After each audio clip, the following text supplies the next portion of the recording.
नवाजी मौलो जातो जानो तन हकीकत अज इश्क तन वादरशम में अंदर में जो शमा आपके अंदर जल है तो उसको तुम जानते नहीं हो, वास्तव में तुम परवाने हो ही नहीं, तुम इंसान हो ही नहीं। क्योंकि इंसान बनने के लिए जैसे डॉक्टर बनने के लिए डिग्री चाहिए, इंजीनियर बनने के लिए प्रोसेस पावर उसको भी डिग्री चाहिए, ऐसे इंसान बनने के लिए प्रत्यक्ष अनुभूति चाहिए परमात्मा की। उस गॉड को रियलाइज करना है, रियलाइजेशन ऑफ गॉड, परमात्मा को देखना ही धर्म है, इसमें दूसरा कोई धर्म भी नहीं। तो बात यह है कि प्रत्यक्ष अनुभूति है कहीं पर,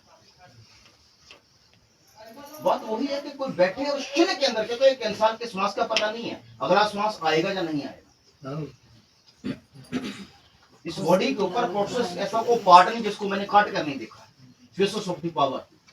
ऐसा कोई पार्ट नहीं, पर फिर भी वो ईश्वर जो परमात्मा की जो एनर्जी अंदर दौड़ रही है ना, वो बाहर के इंस्ट्रूमेंटों से नजर नहीं आती, उसके लिए फ्रीक्वेंसी है जिसको ब्रह्म ज्ञान की फ्रीक्वेंसी कहा जाता है। उस फ्रीक्वेंसी के ऊपर जाकर ही उस ईश्वर को देखा जा सकता है।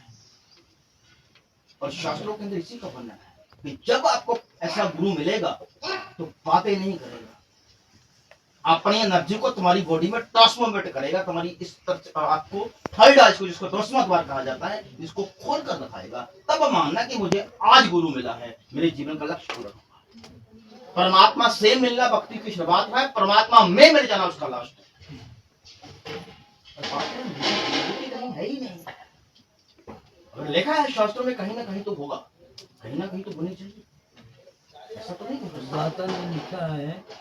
कि यही आत्म में परमात्मा सत्संगत में सुधरे सोई जाने, इसी आत्मा में परमात्मा रहते हैं और दिखा नहीं मिलता, अब दिखाता हूँ इसी मैं अपने में देखा जाए कि कैसे सांस चलता है, कैसे इसको बनाया है मालिक ने, ऐसा शरीर को बनाया है, कोई बनाया है ना, वही मालिक है जो बनाने वाला है, हरदम इसी में रहता है।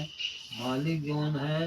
गांठ खोल कर देखे नहीं जा बिजबई कंगाल, बस वो गांठ खुलती नहीं, इंसान खुद को बहुत कुछ समझ रहा है कि मैं एक आम इंसान कहाँ है, उसकी प्रत्यक्ष अनुभूति करवाने वाला नहीं मिलेगा तो शास्त्रों के मुताबिक इंसान की भक्ति की शुरुआत नहीं हो सकती। क्योंकि जो बाहरी जो इंडिकेशंस है, चाहे मंदिर में है घंटी बजा रहे हैं, चाहे वो चलामत ले रहे हैं, चाहे आरती कर रहे हैं, तो ये चीजें हमारे अंदर की इंडिकेशंस है। घंटी का अर्थ अनहद नाद, वो ब्रह्मनाद, इंदर म्यूजिक जो अंदर बिना बजाने से बज रहा है, बिना बजाए निस्दिन बाजे, घंटा शंख नगारी रे, बहरा सुन सुन मस्त होता है तन की खबर बिसारी रे, उसको बहरा भी सुन सकता है, पर बात जो है कि सुनाने वाला को मिले तो सही। तो जोत जो जलाते हैं मंदिर में, वो भी कहते हैं जो body temple of living God, शरीर फुल ऑफ लाइट, तुम्हारी बॉडी ही टेम्पल है, हर मंदिर एक शरीर है जितो हर जाता, मान श्रेय गर्भची पाता आत्म राम को छाता, मन मुख मन मंदिर की सार ना जानी, व्यर्था जन्म गवाया। मंदिर तो तुम्हारे शरीर पर ज्योत प्रकट होने के बाद, यही तो मंदिरे है भाई,